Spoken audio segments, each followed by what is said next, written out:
Well, I guess we can start now. I'm ready when you are.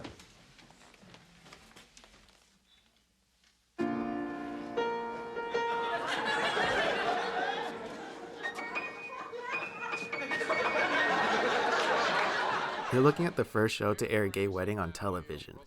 This aired on October 20th, 1991 on Fox, and is an early example of how the LGBTQ+ community has been represented in the media.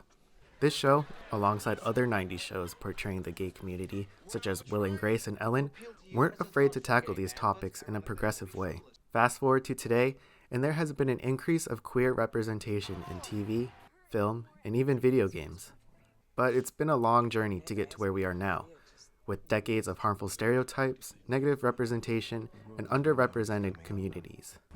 With big entertainment brands such as Netflix, Hulu, and HBO coming out with more queer representation in their content, what could this mean, and how are audiences reacting today? Let's take a look at how we went from this to this as we explore Pride on Screen.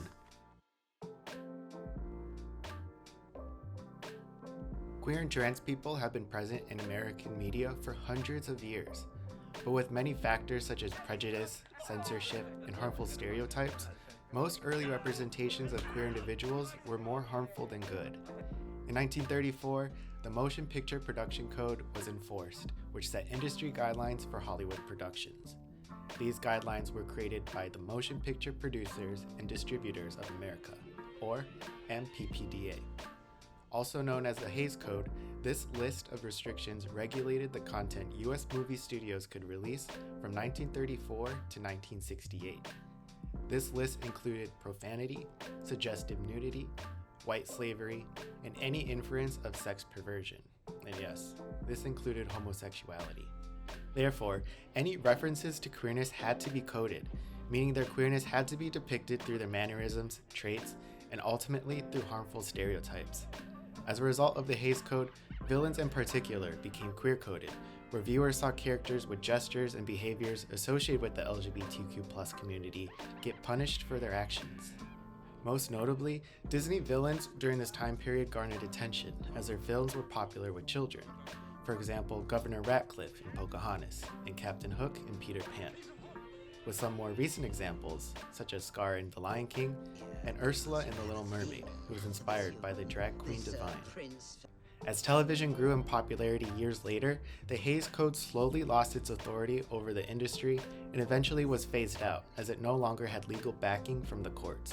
The MPPDA was forced to implement a new rating system.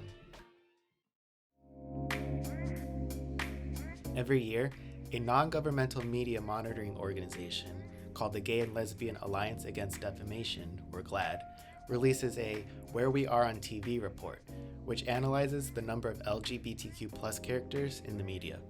This report includes data that is compelling to compare from year to year. From 2022 to 2023, GLAAD reported that across primetime broadcast series, scripted cable, and streaming services, they counted a total of 356 LGBTQ+ characters.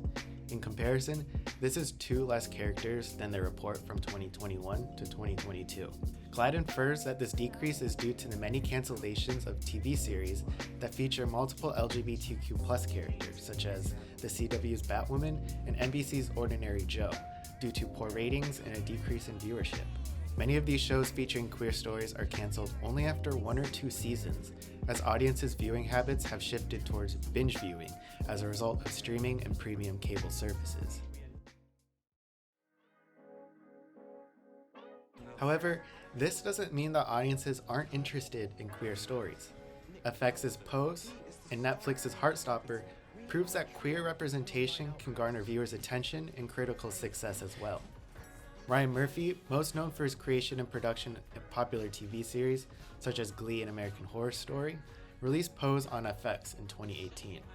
This drama TV series takes place from 1987 to 1998 and looks at New York City's ballroom culture and LGBTQ+ subculture in the African American and Latino communities.